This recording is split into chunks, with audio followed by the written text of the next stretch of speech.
Assalamualaikum warahmatullahi wabarakatuh. Waalaikumsalam warahmatullahi wabarakatuh. Halo Sobat Ken dimanapun kamu berada. Jumpa lagi bersama Mister Ken Jalan-Jalan. Di episode kita kali ini di hari ke berapa? 4. Tepatnya hari Sabtu. Ya, tanggal berapa ini ya?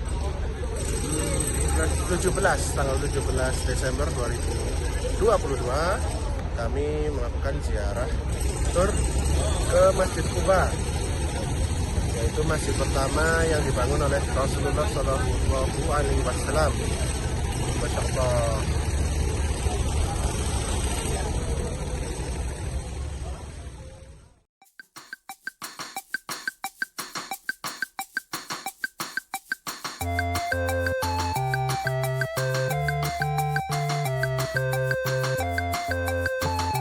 Mister Ken jalan-jalan.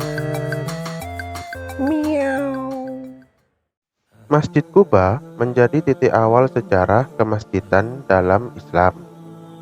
Masjid ini berada di tepi kota Madinah, di kawasan perkampungan yang dinamai Quba, kurang lebih 6 hingga 7 km di selatan Masjid Nabawi. Masjid Quba merupakan masjid pertama yang dibangun oleh Rasulullah Shallallahu Alaihi Wasallam pada tanggal 8 Rabiul Awal tahun 1 Hijriah atau 23 September tahun 622 Masehi, saat Rasulullah melakukan hijrah dari Mekah ke Madinah. Saat tiba di kampung Quba, Rasulullah Shallallahu Alaihi Wasallam disambut meriah oleh penduduk Madinah dengan lantunan nasyid Tola'al Badru Alaina. Beliau singgah di Quba selama 4 hari dan beliau memerintahkan untuk membangun Masjid Quba, bahkan ikut terlibat dalam proses pembangunannya. Dari fakta ini menunjukkan bahwa Masjid Quba juga merupakan masjid tertua dalam sejarah perkembangan Islam. Dalam Al-Quran, surat At-Taubah ayat 108, Masjid Quba disebutkan dibangun dengan dasar ketaatan dan ketakwaan Nabi kepada Allah Subhanahu wa Ta'ala.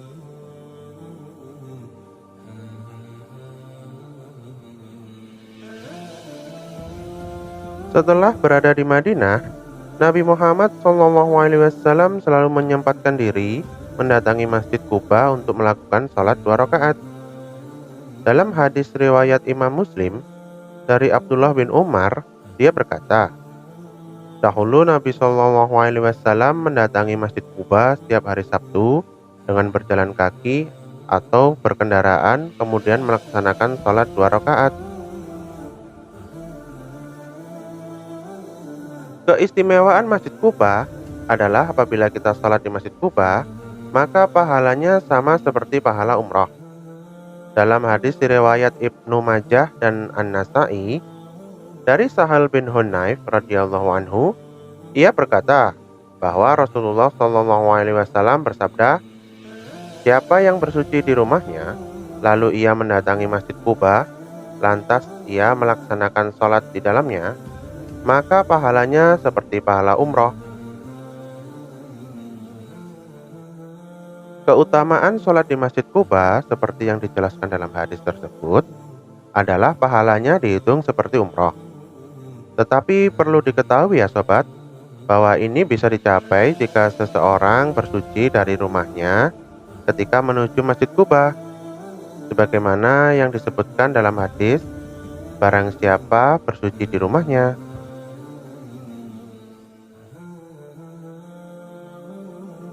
Masjid Quba ini awalnya berdiri di atas kebun kurma seluas 1.200 meter persegi, dengan luas masjid sekitar 200 meter persegi.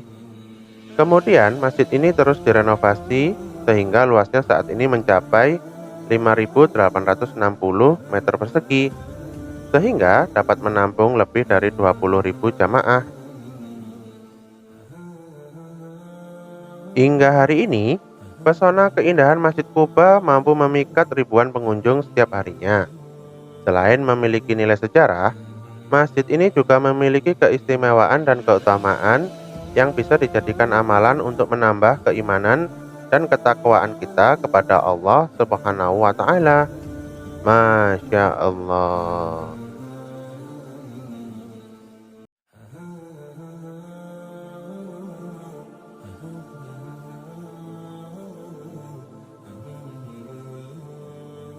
Oke sobat, terima kasih sudah menonton video ini.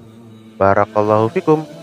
Semoga tayangan ini bermanfaat, menambah ilmu, wawasan, dan ketakwaan, serta dapat membangkitkan semangat kita untuk berusaha melaksanakan ibadah umroh dan haji. Jika sobat suka tayangan ini, jangan lupa like, komen, subscribe, dan share ya sobat. Sampai jumpa di episode berikutnya.